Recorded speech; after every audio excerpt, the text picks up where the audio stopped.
Don Agustín Guerrero, tiene usted el uso de la voz. Y finalmente, don Guadalupe Acosta Naranjo.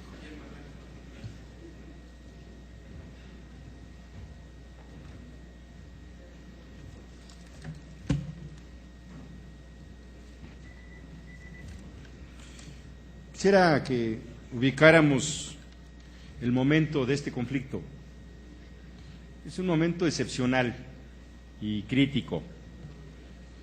Es un conflicto que nadie pudiera haber pensado cuando se supo aquella madrugada del 10 de octubre que iban a transcurrir los meses y las semanas que han transcurrido y que este iba a ser un conflicto que persistiera hasta la fecha y que fuera tomando las modalidades que ha ido tomando. Son ya casi 10 meses en los cuales los trabajadores, ex trabajadores de Luz y Fuerza del Centro, han dado una batalla por su derecho al empleo, su derecho constitucional al trabajo. Y en estos 10 meses, el gobierno mexicano, este gobierno, ha utilizado instrumentos más allá de la ley, no para liquidar a Luz y Fuerza del Centro, sino para liquidar literalmente a los trabajadores del Sindicato Mexicano de Electricistas. Porque la razón que se dio aquel 10 de octubre es que la empresa era ineficiente. Esa fue la razón. Y no conocemos un solo documento, los estados financieros de la empresa, para acreditar que efectivamente así estaba la cosa.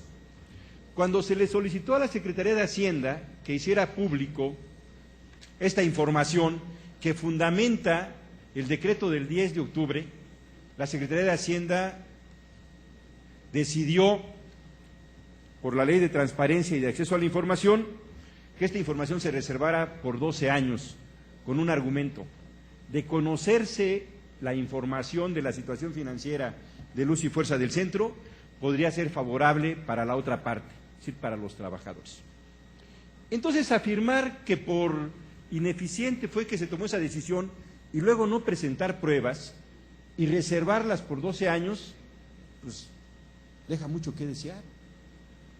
Creerle a la palabra de quien declaró ineficiente sin hacer pública esta información no se vale. No se vale decir que es por eso. Ahora, políticamente hablando, si en nuestro país todo aquello que es ineficiente se tendría que liquidar, ¿por dónde empezamos? ¿Con quién empezamos? ¿Cuántos servidores públicos del gabinete tienen los resultados que todos conocemos? El gabinete actual va del gris claro al gris oscuro, sin resultados. Ahí está el tema de la seguridad pública, ahí está el tema del desempleo. ¿Y qué? ¿Los vamos a liquidar? Porque esa es la razón. O sea, si alguien es ineficiente, no puede con su trabajo, porque no sabe o porque no puede, no se puede utilizar ese argumento. Pero ese es un asunto que se ha ido resolviendo poco a poco. Lo que hemos planteado ahora es que hay un elemento nuevo. Hay dos personas que por su propia voluntad decidieron ponerse en huelga de hambre para ejercer su derecho al trabajo y que han planteado en este momento la figura de patrón sustituto por parte de la Comisión Federal de Electricidad. Eso es lo que están pidiendo, trabajo.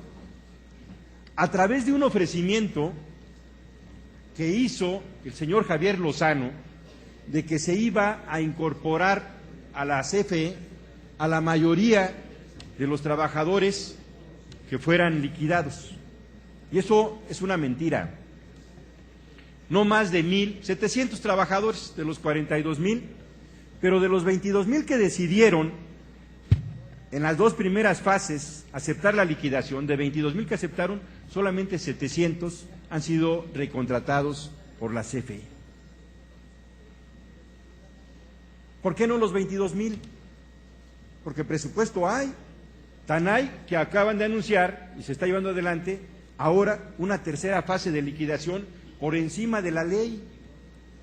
¿De dónde el señor Lozano está obteniendo dinero para ofrecer liquidaciones por arriba de la ley en una tercera fase?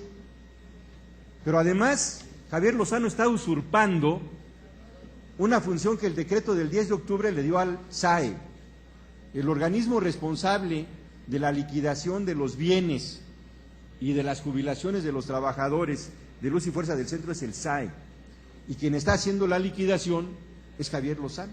Está usurpando una función que el 10 de octubre, que ese decreto del 10 de octubre no le dio, y que también se tiene que aclarar, porque pareciera que el propósito no es buscar tener una empresa eficiente en el servicio y en el mantenimiento y en el suministro de energía eléctrica. El propósito era liquidar una oposición política contraria al gobierno en turno.